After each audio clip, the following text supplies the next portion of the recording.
Hello and welcome back to the course on deep learning. Today we're talking about stochastic gradient descent. Previously, we learned about gradient descent and we found out that it is a very efficient method to solve our optimization problem where we're trying to minimize the cost function. It basically takes us from 10 to the power of 57 years to solving a problem within minutes or hours or within a day or so. And it really helps speed things up because we can see which way is downhill and we can just go in that direction and take steps and get to the minimum faster. But the thing with gradient descent is that this method requires for the cost function to be convex. And as you can see here, we've specifically chosen a convex cost function. Basically, convex means that the function looks similar to what we're seeing now, that it's just convexed into one direction and that it, in essence, has one global minimum, and that's the one that we're going to find. But what if our function is not convex? What if our cost function is not convex? What if it looks something like this? Well, first of all, how could that happen? Well, that could happen because if we, first of all, choose a cost function which is not the square difference between y hat and y, or if we do choose the cost function which is like that, but then in a multidimensional space it can actually turn into something that is not convex. And so what would happen in this case if we just try to apply our normal gradient descent method? Something like this could happen. We could find a local minimum of the cost function rather than the global one. So this one was the best one and we found the wrong one, and therefore we don't have the correct weights. We don't have an optimized neural network. We have a subpar neural network. And so what do we do in this case? Well, the answer here is stochastic gradient descent. And it turns out the stochastic gradient descent doesn't require for the cost function to be convex. So let's have a look at the two differences between the normal gradient descent that we talked about and the stochastic gradient descent. So normal gradient descent is when we take all of our rows, we plug them into our neural network. And once again, here we've got the neural network copied over several times, but the rows are being plugged into that same neural network every time. So there's only one neural network. This is just for visualization purposes. And then once we've plugged them in, we've calculated our cost function based on the formula on the right and looking at the chart at the bottom.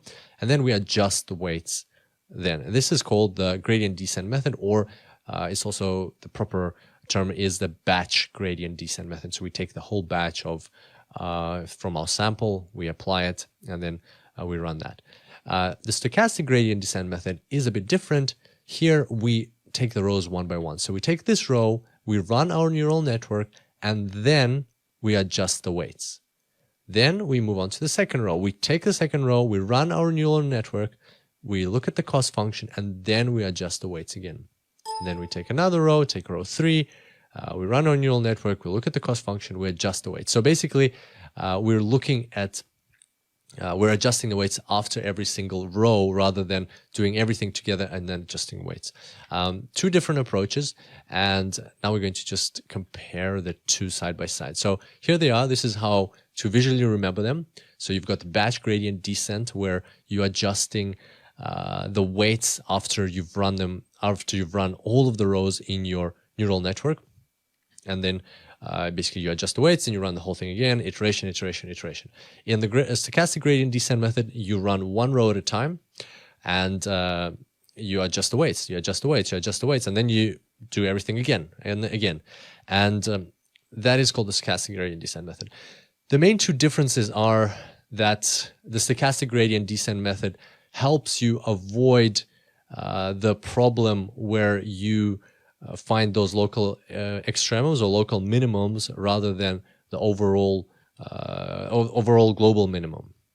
And the reason for that in simple terms is that the SGD, or the stochastic gradient descent method, has much higher fluctuations because it can afford them. It's doing one iteration or one row at a time, and therefore the fluctuations are much higher, and it is much more likely to find the global minimum rather than just the local minimum. And the other thing about the stochastic gradient descent method compared to the batch gradient is it's faster. Like the first impression that you might have is because it's doing every single row one at a time, it's slower, but actually, in fact, it is faster because it doesn't have to load up all the data into memory and run and wait until all of those rows are run all together. It can just run them one by one. So it's a much lighter algorithm. It's much faster in that sense. So though it has way more, in those senses, it has more advantages over the batch gradient descent method.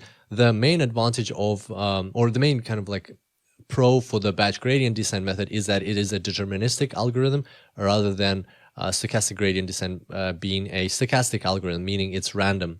And with the batch gradient descent method, as long as you have the same starting weights for your neural network, every time you run the batch gradient descent method, you will get the same iterations, the same results for your for the way your weights are being updated.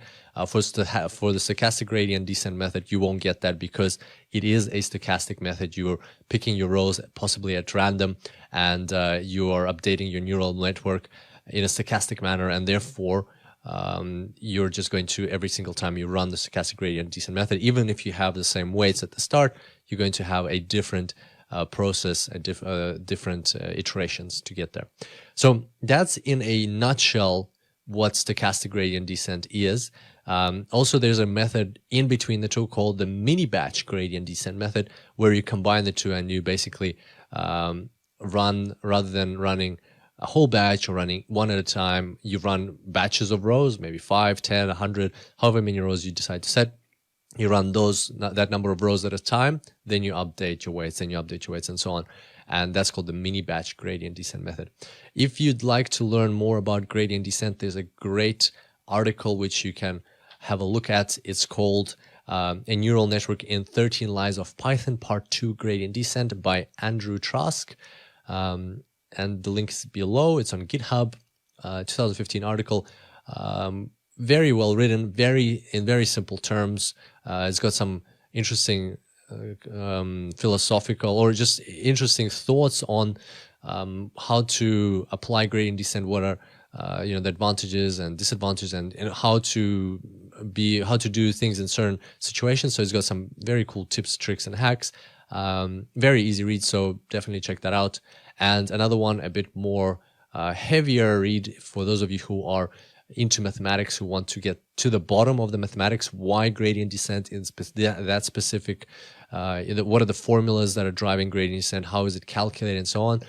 Check out the article, or actually the book. It's a free online book called Neural Networks and Deep Learning by Michael Nielsen, 2015 book. It's just basically, it's all online. You can go ahead and check it out there. And they're, again, very soft introduction to the mathematics, but the mathematics are pretty heavy as you go along, as you read through the article. But at the same time, it gets you into that mood. I think even it has like a warm-up chapter where you first warm up with the math and then you jump into them. So interested in math, then this is the article to go to. And there we go. So that's in a nutshell the difference between gradient descent and stochastic gradient descent, and how the two work. And on that note, we're going to wrap up today's tutorial. I look forward to seeing you on the next one. And until then, enjoy deep learning.